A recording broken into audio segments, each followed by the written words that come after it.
friends, welcome to Sesha Chinese Veg Kitchen. இன்னைக்கு நம்ம சூப்பரான டிஷ் பார்க்க போறோம். வாங்க வீடியோக்குள்ள போகலாம். நீங்க எங்க சேனலை ஃபர்ஸ்ட் டைம் பார்க்குறீங்கன்னா சப்ஸ்கிரைப் பண்ணிட்டு பெல் ஐகானை கிளிக் பண்ணிக்கோங்க. ஸோ இப்போ நான் வந்து புடலங்காவை குட்டி குட்டி பீசஸ் அரிஞ்சு வச்சுருக்கேன். அது உள்ளே இருக்க குடலையும் எடுத்து வச்சுருக்கேன். இதை வந்து நம்ம நல்லா வாஷ் பண்ணி இதை வச்சு துவையல் அரைக்க போகிறோம். இப்போ அதுக்கு வந்து மிளகா, உளுத்தம்பருப்பு, கடலைப்பருப்பு எடுத்துருக்கேன். நெக்ஸ்ட்டு வந்து ஒரு எண்ணெய் பானை எடுத்து ஃபஸ்ட்டு நான் வந்து கடலைப்பருப்பை சேர்த்துட்டு நல்லா வதக்கிக்க போகிறேன். ஓகே, இதில் சேர்த்தாச்சு.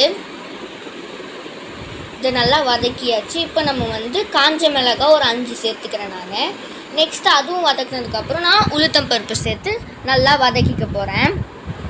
நாங்கள் புடலங்காய்க்குள்ளே இருக்கிறத குடலுன்னு சொல்லுவோம். நீங்கள் எப்படி சொல்லுவீங்கன்றதை கமெண்ட்டில் சொல்லுங்கள். இப்போ இது நல்லா வந்து செவந்துருச்சு பாருங்கள். இந்த டைமில் நம்ம வந்து புடலங்காய் குடலை இதில் சேர்த்துக்கலாம். இதை சேர்த்துட்டு நம்ம நல்லா வதக்கிக்கலாம். ஓகே, சேர்த்தாச்சு. இந்த புடலங்காய் குடல்லேருந்து கொஞ்சம் தண்ணி வெளியேற்றும். அது வத்துற வரைக்கும் நம்ம நல்லா வதக்கிக்கிட்டே இருக்கணும். ஸோ அதை பார்த்துட்டு கரெக்டாக வந்து வதக்கிக்கோங்க. இப்போ நல்லாவே வதக்கியாச்சு பாருங்கள். அது உங்களுக்கே தெரியாதுல, நல்லா தண்ணி இருக்கிற மாதிரி இருக்கும் பாருங்கள். இப்போ நல்லாவே தண்ணி வத்த ஆரம்பிச்சிருக்கு. இப்போ நம்ம வந்து கேஸ் ஆஃப் பண்ணிக்கலாம். இப்போது ஒரு மிக்ஸி ஜாரில் இதை மாற்றிட்டு கொஞ்சம் நேரம் நான் ஆற விட போகிறேன். இது கூடவே நான் வந்து புளியும் கல்லுப்பும் சேர்த்துக்கிறேன். புளி நான் கொஞ்சமாக தான் சேர்த்துருக்கேன். உங்களுக்கு புளிப்பு அதிகமாக தேவைன்னா நீங்கள் அதிகமாக கூட சேர்த்துக்கலாம். இப்போ சேர்த்துட்டு நம்ம ஆற வச்சுட்டு நான் அரைச்சி எடுத்துக்கலாம்.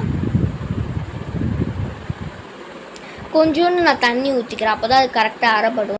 நான் உங்களுக்கு ஃபஸ்ட்டே அரிஞ்சு வச்சுருந்த புடலங்காய் காமிச்சேன் இல்லையா, அதை வச்சு நான் பொரியல் செஞ்சுருக்கேன். அது உள்ளே இருக்கிற குடலை வச்சு துவையல் செஞ்சுருக்கேன். இப்போ வந்து இதை நம்ம நல்லா அரைச்சி எடுத்துட்டோம். ஆறுனதுக்கப்புறம் பாருங்கள்,